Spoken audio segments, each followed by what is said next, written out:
How you guys doing? Thank you for joining me. So, Ravens, our team, man, they just lost. They just lost to the Pittsburgh Steelers. Very unfortunate, 39-38. But that was the game of the year right there. That was the game of the year. Pittsburgh came out with in the first quarter, they went up 14-0.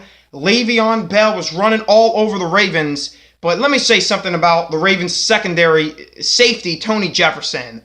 Okay, he's supposed to be our physical safety, and he got run over by Le'Veon Bell on that first touchdown he got, and then on that second touchdown, he bulldozed over him. So much for being a physical safety. He had a terrible game tonight. But the big story coming in for the Baltimore Ravens was that they didn't have Jimmy Smith. And boy, did Antonio Brown take advantage. He had over 200 receiving yards today. He was getting deep pass after deep pass. He was burning Brandon Carr. And my question all game is that they should have played Marlon Humphrey, the young rookie stud from Alabama. They should have matched him up one-on-one against Antonio. He was having a great game today, and they didn't match him up against him. So that completely confused me. I don't understand why they did that. But the Steelers went up 14-0, obviously, with everything that happened with Ryan Shazier, that really affected the defense. And our thoughts and prayers go out to him, and it appears as if he's doing a little better, and we really hope that he's okay. But the Steelers were not doing good against the run because of that linebacker's position. They didn't have the speed to get to the outside and stop Alex Collins. Now let me say something about Collins. You talk about the Steelers having Le'Veon Bell. We have our own Le'Veon Bell and Alex Collins. He ran for over 120 yards today.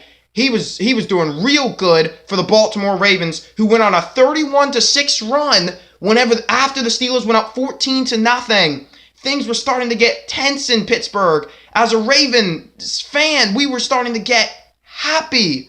But then, good old Ben did it again, man. That's all I can say. All in the first half, the Steelers scored on every single possession. The Baltimore defense in the third quarter tightened up and stopped this Pittsburgh team to no points, but Ben came back in the fourth quarter. He was throwing it to Vance McDonald, throwing it to Jesse James. He was spreading the rock all over the place, and the Ravens simply couldn't get a pass rush. I believe there was a series about 5 third downs in that second half that the Steelers, if they didn't get those 5 third downs, they won the game. And I can recall myself saying to my big brother every single time that I knew the Steelers were going to get them. Because I've been watching this rivalry for years between the Steelers and Ravens, and I know Big Ben. He always burns the Ravens. The Steelers always seem to make a play when they need it. Big Ben, over 450 passing yards on the day.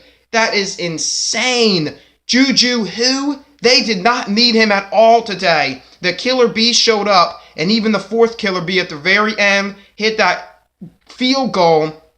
Boswell hit that field goal at the end and put the icing on the cake. But the Steelers left a little time on the clock for the Ravens, but they just couldn't get it done. Macklin got hurt on that final possession. Ravens couldn't punch it in.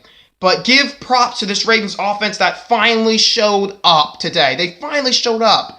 Had a lot of yards today, had over 400 offensive yards. They've showed up the last 2 weeks, while the Ravens defense hasn't shown up. They haven't shown up. They showed up last week, but this week they really struggled. But how can you blame them against Pittsburgh?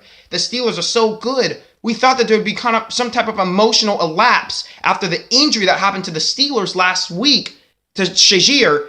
Well, in the second half there was, but Big Ben did it again one last time. The Steelers wrap up the North. The Ravens, every